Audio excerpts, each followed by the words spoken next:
jejak bayangan di balik malam kokok ayam jantan, bersahut-sahutan dari berbagai penjuru desa. Suara nyaring itu membangunkan burung-burung di pepohonan. Kicauan ramai berpadu dengan embun yang berkilauan di ujung daun, seakan memberi tanda bahwa hari baru telah dimulai. Di halaman rumah sederhana, seorang gadis cantik berlatih silat. Tubuhnya lentur, kakinya kokoh, gerakannya ringan namun terukur.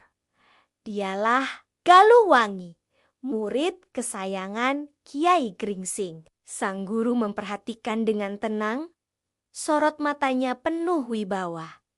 Tiba-tiba terdengar suara ranting patah. Seorang pemuda keluar dari balik semak sambil tersenyum malu. "Arya Salaka." "Maaf Kiai, aku tanpa sengaja mengintai," ujarnya sambil menjura. Kiai Gringsing hanya mengelus kepala Arya, lalu berkata, "Kalau benar ingin belajar, berlatihlah. Dengan Galuh 10-20 jurus." Arya terkejut. Ia menoleh pada Galuh Wangi yang sudah bersiap. Mau tak mau, Arya pun memasang kuda-kuda. Galuh Wangi langsung menyerang. Serangannya cepat. Pukulan demi pukulan membuat Arya terdesak. Terpaksa, Arya menangkis. Plak! Plak! Suara lengan beradu terdengar. Pertandingan semakin seru. Arya mulai membalas dengan jurus-jurus tangguh. Keduanya saling menguji kemampuan, dan semakin lama justru terlihat gembira. Senyum tipis terselip di wajah mereka di tengah pukulan yang saling beradu. Setelah 20 jurus, mereka berhenti. Galuh Wangi berlari ke arah gurunya, sedangkan Arya menghampiri Agung Sedayu dan Swandaru yang baru datang. Jadi kau adik seperguruan kami sekarang." Swandaru tertawa keras. Semua ikut tertawa.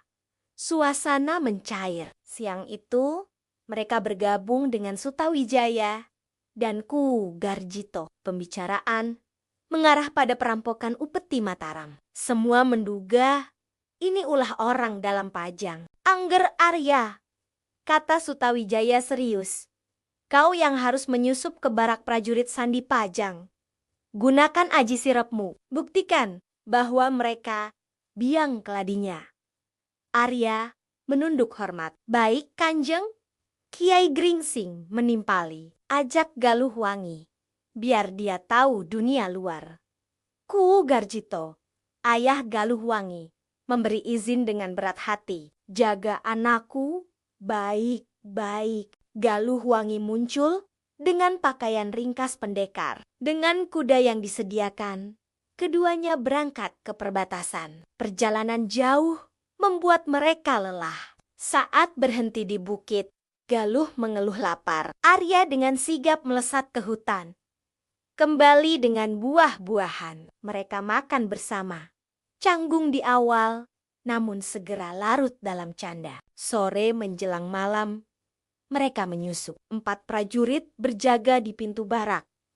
Arya menyalurkan aji sirap Begananda. Sekejap, para prajurit itu terlelap. "Hebat sekali, Kakang," bisik Galuh Wangi kagum.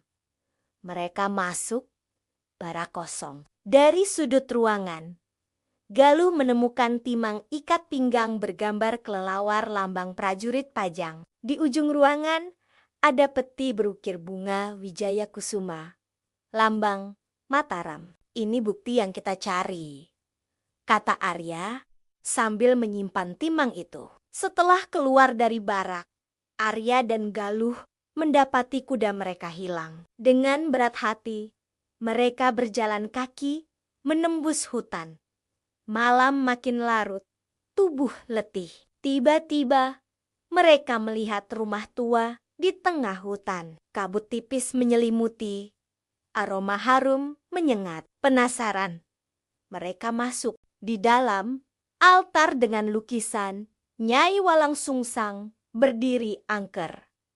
Meja penuh makanan tersaji. Arya yakin mereka sudah ditunggu.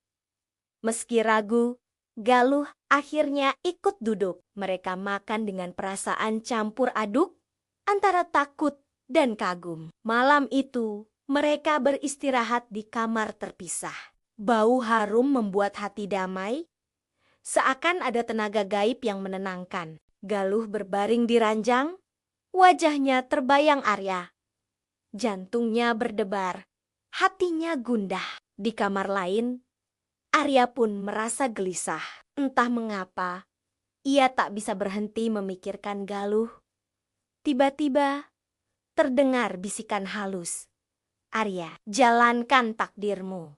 Suara gaib membuat Arya keluar dari kamarnya. Ia mengetuk kamar Galuh. Galuh terkejut, namun membiarkan Arya masuk. Keduanya saling pandang, terdiam. Udara malam menambah keheningan. Perlahan, Arya menggenggam tangan Galuh. Aku akan menjagamu, ucap Arya lembut. Galuh menunduk, pipinya memerah. Aku percaya, Kakang.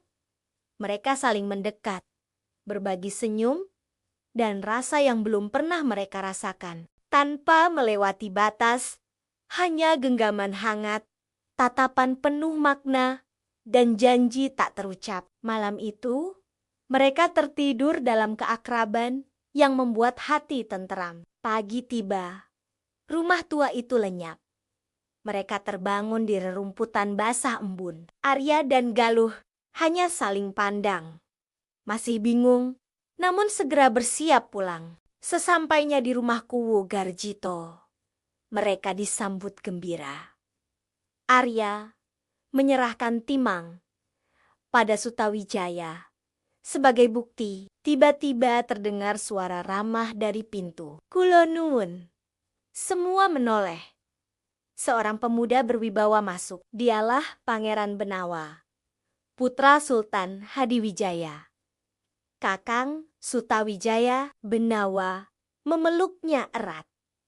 Mereka berbincang lama. Sutawijaya menceritakan fitnah Pajang dengan bukti yang ada. Benawa meminta Sutawijaya datang sendiri menghadap Sultan.